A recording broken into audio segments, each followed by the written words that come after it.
असंस्कृत आदि की शुद्धि। पुष्कर कहते हैं, मृतक का दाह संस्कार हुआ हो या नहीं, यदि श्री हरि का स्मरण किया जाए तो उससे उसको स्वर्ग और मोक्ष दोनों की प्राप्ति होती है। मृतक की हड्डियों को गंगा जी के जल में डालने से उस प्रेत मृत व्यक्ति का अभ्युदय होता है। मनुष्य की हड्डी जब तक गंगा जी के जल में स्थित रहती है तब तक उसका स्वर्ग लोक में निवास होता है। आत्मत्यागी तथा पतित मनुष्यों के लिए यद्यपि पिंडोदक क्रिया का विधान नहीं है, तथापि गंगा जी के जल में उनकी हड्डियों का डालना भी उनके लिए हितकारक ही है। उनके उद्देश्य से दिया हुआ अन्न और जल आकाश में लीन हो जाता है।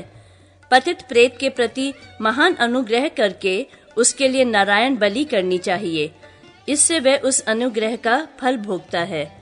कमल के सदृश नेत्र वाले भगवान नारायण अविनाशी हैं, अतः उन्हें जो कुछ अर्पण किया जाता है उसका नाश नहीं होता।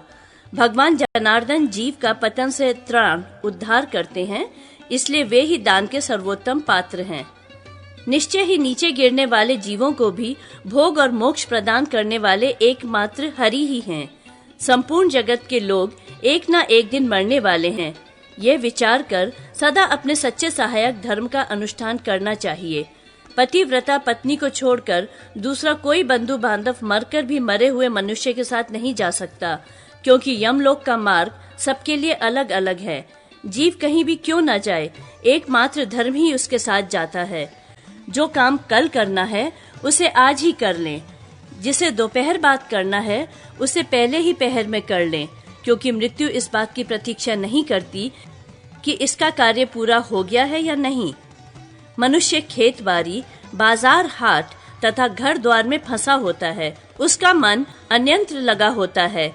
इसी दशा में जैसे असावधान भेड़ को सहसा भेड़िया आकर उठा ले जाए, वैसे ही मृत्यु उसे लेकर चल देती है। काल के लिए ना तो कोई प्रिय है, ना द्वेष का पात्र। आयुष्य तथा प्रारब्ध कर्म क्षीण होने पर वह हठात जीव को हर ले जाता है। जिसका काल नहीं आया है वह सैकड़ों बाणों से घायल होने पर भी नहीं मरता, तथा जिसका काल आ पहुंचा है वह कुश के अग्रभाग से ही छू जाए तो भी जीवित नहीं रहता। जो मृत्यु से ग्रस्त है उसे औषध और मंत्र आदि नहीं बचा सकते। जैसे बछड़ा गायों के झुंड में भी अपनी माँ के पास पहुंच जाता है, उसी प्रकार पूर्व जन्म में किया हुआ कर्म जन्मांतर में भी कर्ता को अवश्य ही प्राप्त होता है। इस जगत का आदि और अंत अव्यक्त है, केवल मध्य की अवस्था ही व्यक्त होती है। जैसे जीव के इस शरीर में कुमार तथा यौवन आदि अवस्थाएं क्रमशः आती रहती हैं, उसी प्रकार मृत्यु के पश्चात उसे दूसरे शरीर की भी प्राप्ति होती है। जैसे मनुष्य पुराने वस्त्र को त्याग कर दूसरे नूतन वस्त्र को धारण करता है, उसी प्रकार जीव एक शरीर को छोड़कर दूसरे को ग्रहण करता है। देहधारी जीवात्मा सदा अवध्य है, वह कभी मरता नहीं, अतः मृत्यु के लिए शोक त्याग देना चाहिए। वानप्रस्थ आश्रम। पुष्कर कहते हैं, अब मैं वानप्रस्थ और सन्यासियों के धर्म का जैसा वर्णन करता हूँ, सुनो। सिर पर जटा रखना, प्रतिदिन अग्निहोत्र करना, धरती पर सोना और मृग चर्म धारण करना, वन में रहना, फल, मूल, निवार, तिन्नी आदि से जीवन निर्वाह करना, कभी किसी से कुछ भी न दान लेना, तीनों समय स्नान करना, ब्रह्मचर्य व्रत के पालन में तत्पर रहना तथा देवता और अतिथियों की पूजा करना, ये सब वानप्रस्थी का धर्म है। गृहस्थ पुरुष को उचित है कि अपनी संतान की संतान देखकर वन का आश्रय ले और आयु का तृतीय भाग वनवास में ही बितावे। उस आश्रम में वह अकेला रहे या पत्नी के साथ भी रह सकता है, परंतु दोनों ब्रह्मचर्य का पालन करें।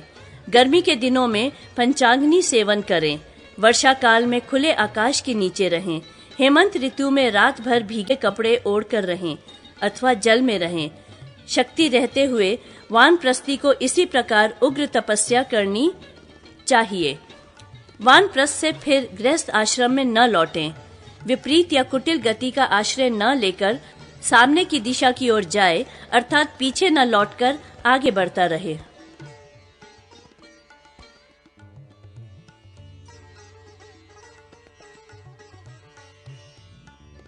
सन्यासी के धर्म।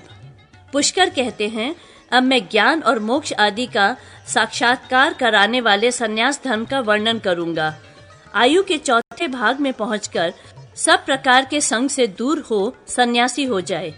जिस दिन वैराग्य हो उसी दिन घर छोड़कर चल दे, सन्यास ले ले।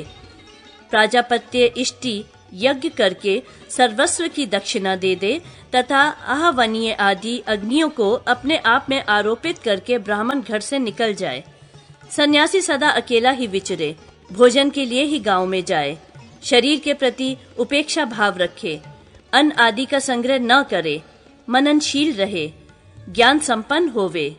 कपाल मिट्टी आदि का खप्पर ही भोजन पात्र हो, वृक्ष की जड़ ही निवास स्थान हो, लंगोटी के लिए मैला कुचैला वस्त्र हो, साथ में कोई सहायक ना हो तथा सबके प्रति समता का भाव हो। ये जीवन मुक्त पुरुष का लक्षण है। ना तो मरने की इच्छा करे, ना जीने की। जीवन और मृत्यु में से किसी का अभिनंदन न करे। जैसे सेवक अपने स्वामी की आज्ञा की प्रतीक्षा करता है, उसी प्रकार वह प्रारब्धवश प्राप्त होने वाले काल अंत समय की प्रतीक्षा करता रहे। मार्ग पर दृष्टिपात करके पांव रखे, अर्थात रास्ते में कोई कीड़ा मकोड़ा, हड्डी, केश आदि तो नहीं है, ये भली भांति देखकर पैर रखे। पानी को कपड़े से छान कर पिए, सत्य से पवित्र की हुई वाणी बोले, मन से दोष गुण का विचार करके कोई कार्य करे। लौकी, काठ, मिट्टी तथा बांस यही सन्यासी के पात्र हैं। जब गृहस्थ के घर से धुआं निकलना बंद हो गया हो, मुसल रख दिया गया हो, आग बुझ गई हो, घर के सब लोग भोजन कर चुके हों और झूठे शराब, मिट्टी के प्याले फेंक दिए गए हों, ऐसे समय में सन्यासी प्रतिदिन भिक्षा के लिए जाए। भिक्षा 5 प्रकार की मानी गई है। मधुकरी, अनेक घरों से थोड़ा थोड़ा अन्न मांग लाना। असंख्य लप्त, जिसके विषय में पहले से कोई संकल्प या निश्चय न हो, ऐसी भिक्षा। प्राक प्रणीत, पहले से तैयार रखी हुई भिक्षा। अयाचित, बिना मांगे जो अन्न प्राप्त हो जाए वह। और तत्काल उपलब्ध, भोजन के समय स्वतः प्राप्त अथवा कर पात्री होकर रहे, अर्थात हाथ ही में लेकर भोजन करे और हाथ में ही पानी पिए। दूसरे किसी पात्र का उपयोग न करे। पात्र से अपने हाथ रूपी पात्र में भिक्षा लेकर उसका उपयोग करे। मनुष्यों की कर्म दोष से प्राप्त होने वाली यम यातना और नरकपात आदि गति का चिंतन करे। जिस किसी भी आश्रम में स्थित रहकर मनुष्य को शुद्ध भाव से आश्रमोचित धर्म का पालन करना चाहिए। सब भूतों में समान भाव रखे। केवल आश्रम चिन्ह धारण कर लेना ही धर्म का हेतु नहीं है। उस आश्रम के लिए विहित कर्तव्य का पालन करने से ही मनुष्य का अनुष्ठान होता है। निर्मली का फल यद्यपि पानी में पड़ने पर उसे स्वच्छ बनाने वाला है, तथापि केवल उसका नाम लेने मात्र से जल स्वच्छ नहीं हो जाता। इसी प्रकार आश्रम के लिंग धारण मात्र से लाभ नहीं होता।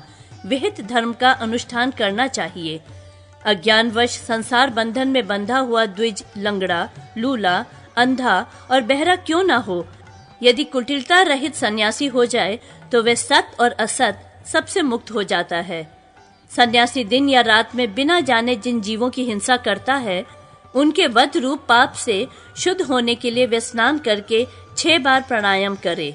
ये शरीर रूपी ग्रह हड्डी रूपी खंभों से युक्त है, नाड़ी रूप रस्सियों से बंधा हुआ है, मांस तथा रक्त से लिपा हुआ और चमड़े से छाया गया है।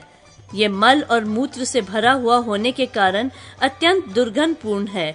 इसमें बुढ़ापा तथा शोक व्याप्त हैं। ये अनेक रोगों का घर और भूख प्यास से आतुर रहने वाला है। इसमें रजोगुण का प्रभाव अधिक है। ये अनित्य, विनाशशील एवं पृथ्वी आदि 5 भूतों का निवास स्थान है। विद्वान पुरुष इसे त्याग दें, अर्थात ऐसा प्रयत्न करें जिससे फिर देह के बंधन में न आना पड़े।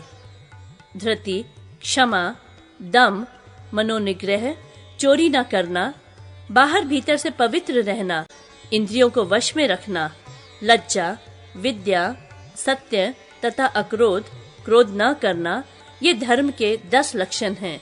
सन्यासी 4 प्रकार के होते हैं: कुटीचक, बहुदक, हंस और परमहंस। इनमें जो पिछला है वह पहले की अपेक्षा उत्तम है। योग युक्त सन्यासी पुरुष एक दंडी हो या त्रिदंडी, वह बंधन से मुक्त हो जाता है। अहिंसा, सत्य, अस्तेय, चोरी का अभाव, ब्रह्मचर्य और अपरिग्रह, संग्रह न रखना, ये 5 यम हैं। शौच, संतोष, तप, स्वाध्याय और ईश्वर की आराधना, ये 5 नियम हैं। योग युक्त सन्यासी के लिए इन सब का पालन आवश्यक है। पद्मासन आदि आसनों से उसको बैठना चाहिए। प्राणायाम 2 प्रकार का है, एक सगर्भ और दूसरा अगर्भ। मंत्र जप और ध्यान से युक्त प्राणायाम सगर्भ कहलाता है और इसके विपरीत जप ध्यान रहित प्राणायाम को अगर्भ कहते हैं। पूरक, कुंभक तथा रेचक के भेद से प्राणायाम 3 प्रकार का होता है। वायु को भीतर भरने से पूरक प्राणायाम होता है, उसे स्थिरता पूर्वक रोकने से कुंभक होता है और फिर उस वायु को बाहर निकालने से रेचक प्राणायाम कहा गया है। मात्रा भेद से भी वह 3 प्रकार का है, 12 मात्रा का, 24 मात्रा का तथा 36 मात्रा का। इसमें उत्तरोत्तर श्रेष्ठ है। ताल या ह्रस्व अक्षर को मात्रा कहते हैं। प्राणायाम में प्रणव आदि मंत्र का धीरे धीरे जप करें। इंद्रियों के संयम को प्रत्याहार कहा गया है। जप करने वाले साधकों द्वारा जो ईश्वर का चिंतन किया जाता है उसे ध्यान कहते हैं। मन को धारण करने का नाम धारणा है। ब्रह्म में स्थिति को समाधि कहते हैं। ये आत्मा पर ब्रह्म है। ब्रह्म सत्य, ज्ञान और अनंत है। ब्रह्म विज्ञानमय तथा आनंद स्वरूप है। वह ब्रह्म तू है, वह ब्रह्म मैं हूँ। पर ब्रह्म परमात्मा प्रकाश स्वरूप है। वही आत्मा है, वासुदेव है, नित्य मुक्त है। वही ओम शब्द वाच्य सच्चिदानंद घन ब्रह्म है। देह, इंद्रिय, मन, बुद्धि, प्राण और अहंकार से रहित तथा जागृत, स्वप्न एवं सुषुप्ति आदि से मुक्त जो तुरीय तत्व है वही ब्रह्म है। वह नित्य, शुद्ध, बुद्ध, मुक्त स्वरूप है। सत्य, आनंदमय तथा अद्वैत रूप है। सर्वत्र व्यापक, अविनाशी ज्योति स्वरूप पर ब्रह्म ही श्री हरि है और वह मैं हूँ। आदित्य मंडल में जो वह ज्योतिर्मय पुरुष है वह अखंड प्रणव वाच्य परमेश्वर मैं हूँ। इस प्रकार का सहज बोध ही ब्रह्म में स्थिति का सूचक है। जो सब प्रकार के आरंभ का त्यागी है, अर्थात जो फलासक्ति एवं अहंकार पूर्वक किसी कर्म का आरंभ नहीं करता, कृतत्व अभिमान से शून्य होता है, दुख सुख में समान रहता है, सबके प्रति क्षमा भाव रखने वाला एवं सहनशील होता है, वह भाव शुद्ध ज्ञानी मनुष्य ब्रह्मांड का भेदन करके साक्षात ब्रह्म हो जाता है। यति को चाहिए कि वे आषाढ़ की पूर्णिमा को चातुर्मास्य व्रत प्रारंभ करे, फिर कार्तिक शुक्ला नवमी आदि तिथियों से विचरण करे, ऋतुओं की संधि के दिन मुंडन करावे। सन्यासियों के लिए ध्यान तथा प्राणायाम ही प्रायश्चित है।